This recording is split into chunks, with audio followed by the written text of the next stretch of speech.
से मौत हो गई थी। उस दिन से घर की सारी जिम्मेदारी उसकी मां सरस्वती देवी और उसके कंधों पर आ गई। घर मिट्टी का था। बरसात में छत टपकती थी। रसोई में कई बार चूल्हा ठंडा रह जाता था।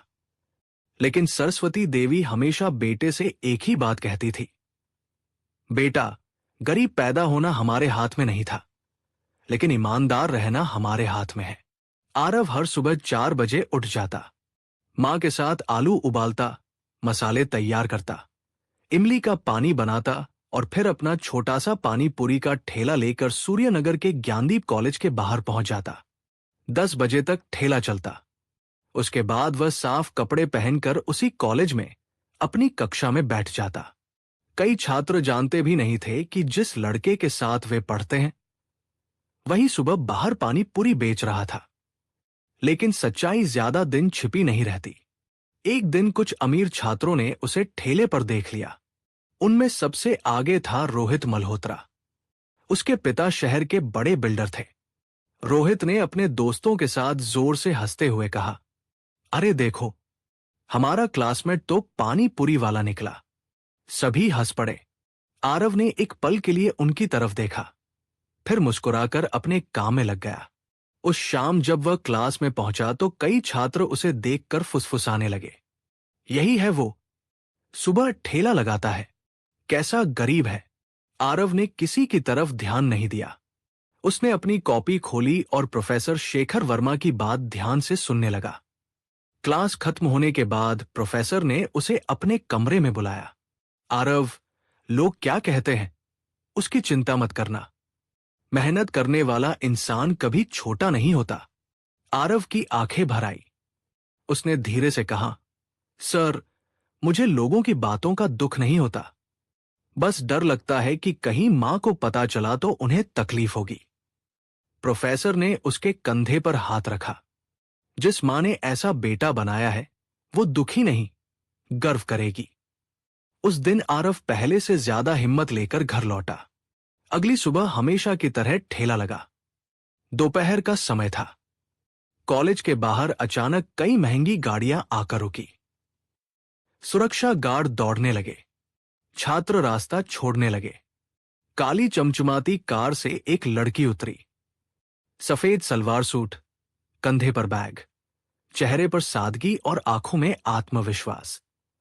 वह थी अनन्या सिंह, शहर के सबसे बड़े उद्योगपति विक्रम सिंह की इकलौती बेटी। उनका घर पूरे शहर में रॉयल हेरिटेज पैलेस के नाम से जाना जाता था। कॉलेज में लगभग हर छात्र अनन्या को जानता था, लेकिन अनन्या किसी से ज्यादा बात नहीं करती थी। वह धीरे धीरे कॉलेज की ओर बढ़ रही थी कि तभी उसकी नजर आरव के ठेले पर पड़ी। उसी समय लगभग 8 साल का एक फटा हुआ कपड़ा पहने बच्चा ठेले के पास आया। उसने धीमी आवाज में कहा, भैया, बहुत भूख लगी है, लेकिन मेरे पास पैसे नहीं हैं। आरव ने बिना एक पल सोचे मुस्कुराकर प्लेट तैयार कर दी। आराम से खाओ, पैसे की चिंता मत करो। बच्चा जल्दी जल्दी खाने लगा। खाना खत्म होने पर उसने हाथ जोड़ दिए। भैया, भगवान आपको बहुत बड़ा आदमी बनाए। आरव ने उसके सिर पर हाथ फेरा। जब कभी बड़े बनो, किसी भूखे को खाली मत लौटाना। ये पूरा दृश्य कुछ ही दूरी पर खड़ी अनन्या देख रही थी। उसने पहली बार किसी गरीब इंसान के चेहरे पर इतनी सच्ची खुशी देखी। उस दिन वो बिना पानी पूरी खाए कॉलेज चली गई, लेकिन पूरे समय उसका ध्यान पढ़ाई में नहीं लगा। बार बार उसे वही दृश्य याद आता रहा। शाम को छुट्टी हुई। अनन्या वापस बाहर आई। इस बार वह सीधे आरव के ठेले तक पहुंची। एक प्लेट पानी पूरी। आरव ने मुस्कुराकर प्लेट बना दी। तीखा या कम तीखा? अनन्या पहली बार मुस्कुराई। जैसा आप सबको खिलाते हैं। आरव ने बिना किसी खास व्यवहार के उसे भी वैसी ही प्लेट दी जैसी हर ग्राहक को देता था। अनन्या ने पैसे बढ़ाए। आरव ने खुले पैसे वापस कर दिए। अनन्या ने कहा, रहने दीजिए। आरव ने सिर हिलाया। नहीं मैडम, जितना बनता है उतना ही लूंगा। मेहनत की कमाई में जरूरत से ज्यादा पैसा अच्छा नहीं लगता। अनन्या कुछ पल उसे देखती रह गई। उसने पहली बार महसूस किया कि सामने खड़ा लड़का सिर्फ पानी पूरी नहीं बेच रहा था, बल्कि अपने स्वाभिमान के साथ जिंदगी जी रहा था। उस दिन के बाद अनन्या रोज किसी न किसी बहाने ठेले पर आने लगी।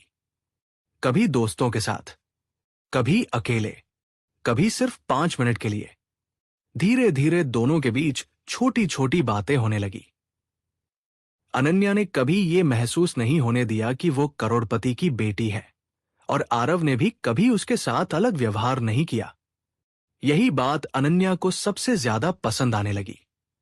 लेकिन कॉलेज में हर कोई ये सब चुपचाप नहीं देख रहा था। रोहित मल्होत्रा की नजर कई दिनों से उन दोनों पर थी। उसके मन में जलन बढ़ती जा रही थी।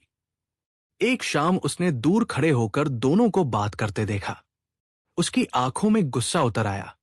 उसने मोबाइल निकाला, एक तस्वीर खींची और होठों पर हल्की सी मुस्कान आ गई। मोबाइल निकाला, एक तस्वीर खींची, और उसके चेहरे की वह मुस्कान किसी अच्छे इरादे की नहीं थी। रोहित मल्होत्रा ने उसी रात वह तस्वीर कॉलेज के कई छात्रों के ग्रुप में भेज दी। तस्वीर में आरव पानी पूरी की प्लेट पकड़ा रहा था और सामने अनन्या मुस्कुरा रही थी।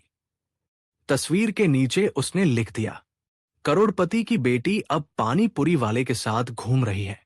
कुछ ही घंटों में पूरी कॉलेज में चर्चा फैल गई। अगली सुबह जब आरव अपना ठेला लगाकर खड़ा था, तब कई छात्र उसे देखकर हंस रहे थे। कुछ लोग जानबूझकर फोटो खींच रहे थे, लेकिन आरव ने किसी की तरफ देखा तक नहीं। वो हर ग्राहक को पहले की तरह मुस्कुराकर पानी पूरी खिलाता रहा। थोड़ी देर बाद अन्या वहां पहुंची। उसने देखा कि कुछ लड़के आरव का मजाक उड़ा रहे हैं।